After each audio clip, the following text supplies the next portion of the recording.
नमस्कार दोस्तों, आपका अपने राजस्थानी गुरुजी यूट्यूब चैनल पे स्वागत है। आज हम बात करेंगे कि अध्यापक भर्ती से दस्तावेज सत्यापन से संबंधित जो चेक लिस्ट होती है उसके बारे में बात करेंगे। क्योंकि बहुत से छात्रों का ये सवाल था कि सर कौन से डॉक्यूमेंट लगेंगे, कौन से नहीं लगेंगे, हमें क्या पता। अभी बोर्ड ने तो कोई ऐसा डॉक्यूमेंट जारी नहीं किया जो हमें चाहिए। नॉर्मली बोर्ड ने तो कुछ भी जारी नहीं किया। बोर्ड ने तो पहले वाले लोग एडिट कर करके परफॉर्मा तैयार कर कर स्क्रूटनी फॉर्म भरा है। इसलिए जो पिछली भर्ती थी और आपको पता है, समझदार हो आप, स्क्रूटनी फॉर्म हुआ, चेक लिस्ट हुआ, वो नेसेसरी डॉक्यूमेंट तो पहले भी थे और अभी भी थे। उसमें क्या चेंज हो सकता है? उसमें कोई चेंज नहीं हुआ है। बस ओनली फॉर इसमें 2022 है, उसके स्थान पर अभी 2025 डाल दिया जाएगा। और डॉक्यूमेंट तो वो के वो है, वही अब चाहिए थे और वही पिछली बार चाहिए थे। इसलिए मैं आपको पूरा दिखाऊंगा कि इसमें कैसे कैसे कौन से डॉक्यूमेंट है, कौन से नहीं है, चरित्र प्रमाण पत्र कितने है, आय प्रमाण पत्र है या नहीं है। और बीएसटीसी वाले जो लेवल फर्स्ट वाले थे वो बोले थे सर हमारी स्लिप नहीं है, एडमिशन डेट नहीं है। वो सब इसमें आ जाएगा, पता चल जाएगा, आज ही हो जाएगा। दूध का दूध पानी का पानी, का स्लिप चाहिए या नहीं चाहिए।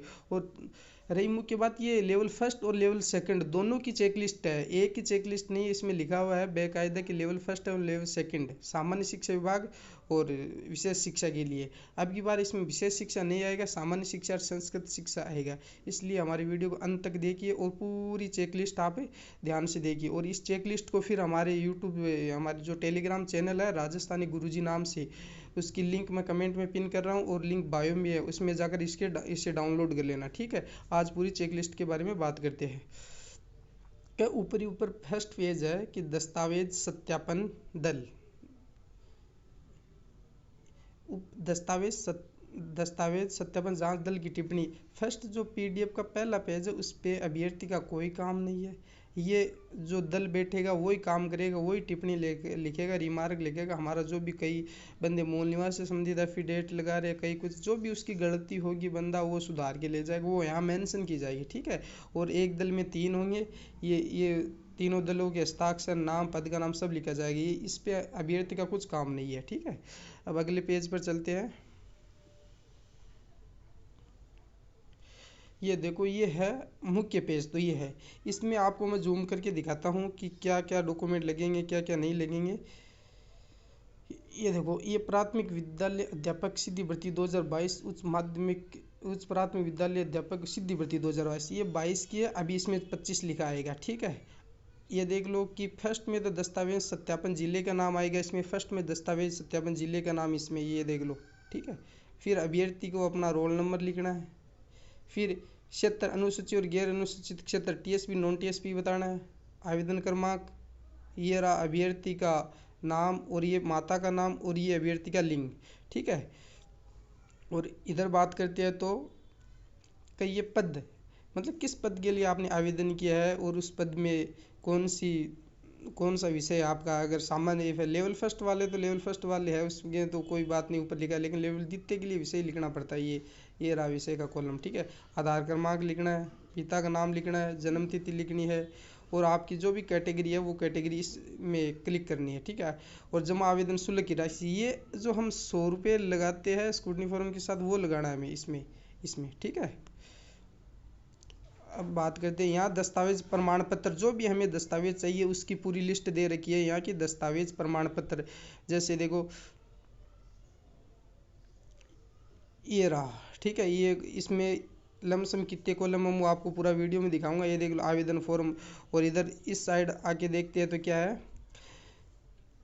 कि ये इतना सा अभ्यर्थी के काम का तो ये यही है। ये तो सत्यापन दल के काम का है। सत्यापन दल इसमें अपनी कार्रवाई करेगा, हमारा कोई इसमें उपयोग नहीं। ऊपर लिखा हुआ सत्यापन दल के उपयोगार्थ। ठीक है, और इसमें संलग्न संख्या लगानी है, कितने नंबर पर हमारा कौन सा प्रश्न है, हमारी शैक्षणिक योग्यता का कितने पेज है वो इसमें ये यहाँ लगानी है यहाँ। और वो 100 प्रमाणित प्रति है या नहीं है वो इस कॉलम में भरनी है आपको। ठीक है, और ये पहले ही देख लो, और पहले ही जो जो डॉक्यूमेंट नहीं है वो अपने बंदोबस्त कर लो उस डॉक्यूमेंटों का। ठीक है, ठीक है, अब देखो कौन से डॉक्यूमेंट चाहिए। कि एक तो ऑनलाइन आवेदन फॉर्म। ठीक है, ऑनलाइन आवेदन फॉर्म की प्रति चाहिए। ये देखो, विस्तृत आवेदन यानी स्क्रूटनी फॉर्म की प्रति चाहिए। आधार कार्ड की प्रति चाहिए, 3 नंबर पॉइंट। 4 नंबर पॉइंट माध्यमिक परीक्षा की अंक तालिका, मतलब 10th की अंक तालिका। पॉइंट नंबर 5 12वीं की अंक तालिका, और बाद में उच्च माध्यमिक परीक्षा है उसकी अंक तालिका पूर्णांक वो दर्शाना है यहाँ। ठीक है, अंक तालिका लगाने के बाद ये पूर्णांक दर्शाना है। यहाँ हमारी कॉलेज का दर्शाना है, कॉलेज जो भी BA BSc की है ना, जो बंदा सेमेस्टर है कुछ है वो, और स्नातक समकक्ष परीक्षा है, और यहाँ उसका पूर्णांक दर्शाना है। ठीक है, ये हो गए 8 कॉलम, 8 पॉइंट की तो हमने बात के लिए। अब चलते आगे। ये देख लो कुछ इसमें चेंज नहीं है, ये वो को वो सेम है। वैसे ये डॉक्यूमेंट देखने हमें कौन से डॉक्यूमेंट लगेंगे कौन से नहीं लगेंगे। अब जो भी ये 9 नंबर पॉइंट जिस भाई के काम के स्नातक परीक्षा में कुछ ऐच्छिक विषय ले रखे हैं, उन ऐच्छिक विषय का नाम लिखना आता है कौन कौन से विषय ले रखे हैं। ठीक है, ये उन भाइयों के काम गए। और स्नातकोत्तर MSc उसके लिए है, ये उसका पूर्णांक दर्शाना। MSc MA के लिए वो उसके पूर्णांक। अब 12 नंबर पॉइंट लेवल फर्स्ट वाले के लिए मोस्ट है कि अध्यापक लेवल प्रथम सामान्य शिक्षा के पद के लिए जो DLED का डिप्लोमा है ना, फर्स्ट ईयर की मार्कशीट, सेकंड ईयर की मार्कशीट और डिप्लोमा, वो 12 नंबर पॉइंट में ऐड करना है, और तीनों एक साथ ही लगाने हैं। और ये हमारा पात्रता परीक्षा वाला राजस्थान अध्यापक पात्रता परीक्षा लगाना है, रीट लगी थी ना, उसका पात्रता। फिर आगे चलते हैं। राजस्थान राजस्थान अध्यापक पात्रता परीक्षा लेवल प्रथम द्वितीय के प्राप्तांक, कितने प्राप्तांक आपने प्राप्त किए वो यहाँ लिखना है। मान लो किसी ने 120 प्राप्त किया तो 120 प्राप्त लिखना है। और ये 16 नंबर है राजस्थान अध्यापक पात्रता परीक्षा लेवल द्वितीय में विषय। द्वितीय के लिए मैं बोल रहा हूँ ना, ये चेकलिस्ट प्रथम लेवल और द्वितीय लेवल दोनों के लिए 16 नंबर पॉइंट। ये अध्यापक लेवल 17 नंबर पॉइंट अध्यापक लेवल प्रथम सामान्य शिक्षक पद के लिए DLED BLED प्रवेश तिथि। ये देख लो, ये आ गया भाई, प्रवेश तिथि क्या है। बच्चों का सही क्वेश्चन था सर, हमारी एडमिशन स्लिप हमारी प्रवेश डेट वो क्या लगाई। ये भाई आपने कॉलेज से पता करो। और ये 17 नंबर पॉइंट में बेकायदा लिख में लिया मेंशन कर रखी है। ठीक है, 18 नंबर पॉइंट अध्यापक लेवल प्रथम विशेष शिक्षक पद के लिए। ये तो हमारा कोई काम का नहीं है, क्योंकि इसमें विशेष शिक्षा का कोई पोस्ट ही नहीं है। 18 नंबर तो हमारे कुछ काम का नहीं है। ठीक है, फिर 19 नंबर पर चलते हैं अध्यापक लेवल प्रथम विशेष शिक्षा की। ये भी हमारे लिए कोई काम का नहीं है, क्योंकि इसमें भाई प्रवेश तिथि चाहिए। ये भी हमारे, ये 2 कॉलम तो काट दो, हमारे कोई काम का नहीं। अब की बार कम आएंगे 2 कॉलम। और सामान्य शिक्षा के लिए एक अध्यापक के लिए द्वितीय सामान्य शिक्षक पद के लिए DLED BLED, ये B.Ed वालों के लिए अध्यापक के लिए द्वितीय सामान्य शिक्षा के लिए। ठीक है, प्रवेश तिथि मतलब B.Ed वालों को भी प्रवेश तिथि चाहिए और BSTC वालों को भी प्रवेश तिथि चाहिए। B.Ed वालों के तो ऊपर 17 नंबर पॉइंट पे लगा रखी है, 17 नंबर पॉइंट और 15 नंबर पॉइंट पे। और जो B.Ed है BSTC वालों के ऊपर दिखा रखी है, और B.Ed वालों की 20 और 21 नंबर पॉइंट दिखा रखा है। ठीक है, ये देख लो पूरा, कोई इसमें इश्यू नहीं है, सब बता दिया। और ये कॉलम तो हमें भरना है, 2 कॉलम है, ये कॉलम हमें भरना है। ठीक है, ये कॉलम हमें भरनी है, और इसमें हमें कोई भरना नहीं है, सत्यापन दल भरेगा। ये कॉलम है ना, ये सत्यापन दल भरेगा इसको। ठीक है, ऊपर चलते हैं। पॉइंट नंबर 22, पॉइंट नंबर 22 क्या है, अध्यापक लेवल द्वितीय विशेष शिक्षा पद के लिए। ये भी हमारा कोई महत्वपूर्ण नहीं है, विशेष शिक्षा है ही नहीं, विशेष शिक्षा कोई पोस्ट आई नहीं है। ठीक है, अध्यापक लेवल द्वितीय विशेष शिक्षा के पद के लिए B.Ed BSTC प्रवेश तिथि ये भी नहीं है द्वितीय के लिए। विशेष शिक्षा में जो स्पेशल वाले होते हैं उसके लिए एक RC प्रमाण पत्र जारी करता है, वह चाहिए, वो यहाँ रहा। ठीक है, अब मूल निवास की सौ प्रमाणित 25 नंबर मोस्ट है सभी के लिए। ठीक है, और अनुसूचित क्षेत्र सद्भावी निवासी होने के समक्ष प्राधिकरण नवीनतम विशेष मूल निवास प्रमाण पत्र। अनुसूचित क्षेत्र ये देख लो, ये मूल निवास है, ये मूल निवास नहीं, वो TSB वालों के लिए मूल निवास है। आर्थिक, ये EWS वाला आर्थिक रूप से कमजोर वर्ग के EWS सर्टिफिकेट, ये जाति प्रमाण पत्र। और आरक्षित वर्ग के अभ्यर्थी के पास आवेदन की अंतिम तिथि के पश्चात जाति आ देख लो। ये देख लो, मैं बार बार मेरे प्रत्येक वीडियो में बोल रहा था, फॉर्म की लास्ट डेट क्या, फॉर्म की लास्ट डेट से पहले का भाई होना चाहिए। फॉर्म की लास्ट डेट से पहले आरक्षित वर्ग के अभ्यर्थी के पास आवेदन की अंतिम तिथि के पश्चात जाति प्रमाण पत्र होने पर कार्मिक व्यवहार परिपत्र 17/10/22 के अनुसार शपथ पत्र लगेगा।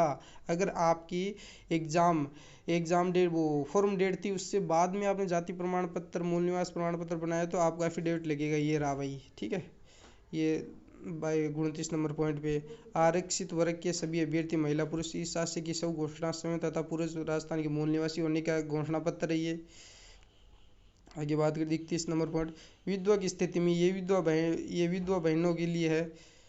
31 नंबर पॉइंट विवाह विच्छेदन परित्याग तलाकशुदा उनके लिए डिवोर्स के लिए ये है। 22 नंबर पॉइंट ये 22 नहीं सॉरी 32 नंबर पॉइंट। देखो भाई कितनी बड़ी चेक लिस्ट है अध्यापक भर्ती के लिए।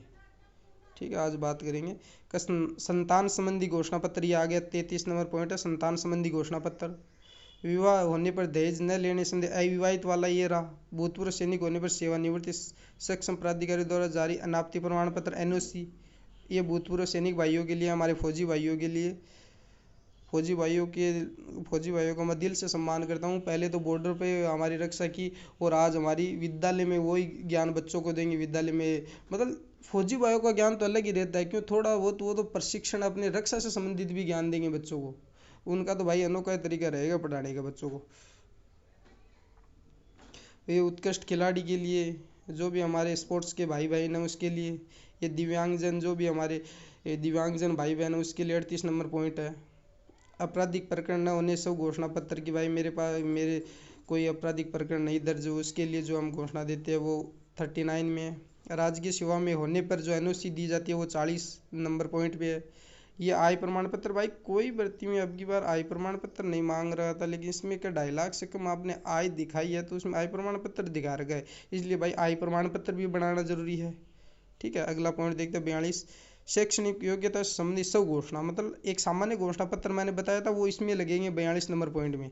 अभ्यर्थी के फिर अंतिम शैक्षणिक संस्थान द्वारा प्रदत्त चरित्र, ये रहा अंतिम शैक्षणिक। यार मेरे वो समझ में नहीं आ रहा, तो गजेटेड ऑफिसर वाला कहाँ है? गजेटेड ऑफिसर का कोई दिखाई नहीं रखा इधर। ठीक है भाई, इसमें तो गजेटेड ऑफिसर का मेरे को दिखा नहीं है, आपको वो नज़र आए तो मेरे को बताना कितना नंबर पॉइंट है। ठीक है, फिर ये हमारा काम इतना हो गया। फिर अभ्यर्थी द्वारा सब सत्यापन, हमारे द्वारा जो सत्यापन किया जाता है ये देख लो।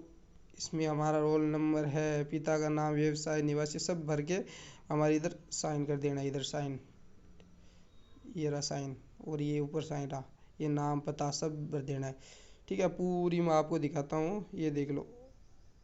और ये सब घोषणा पत्र, ये पूरा मैं पूरी पीडीएफ बना हमारे राजस्थान गुरुजी नाम टेलीग्राम चैनल पे डाल दूंगा। उसकी लिंक कमेंट में पिन की हुई है और हमारे डिस्क्रिप्शन बॉक्स में भी उसकी लिंक है। आराम से देख लेना, कोई इसकी टेंशन लेने की ज़रूरत नहीं है। पीडीएफ नहीं समझ में आए तो आराम से पढ़ लेना, आराम से समझ लेना। ये देखो, ये सब घोषणा, इसमें क्या क्या डॉक्यूमेंट लगेंगे, क्या क्या कौन सा स्टाम्प लगेंगे, पूरी इसमें दे रखी है, अपने पीडीएफ पढ़ लेना। ठीक है, धन्यवाद।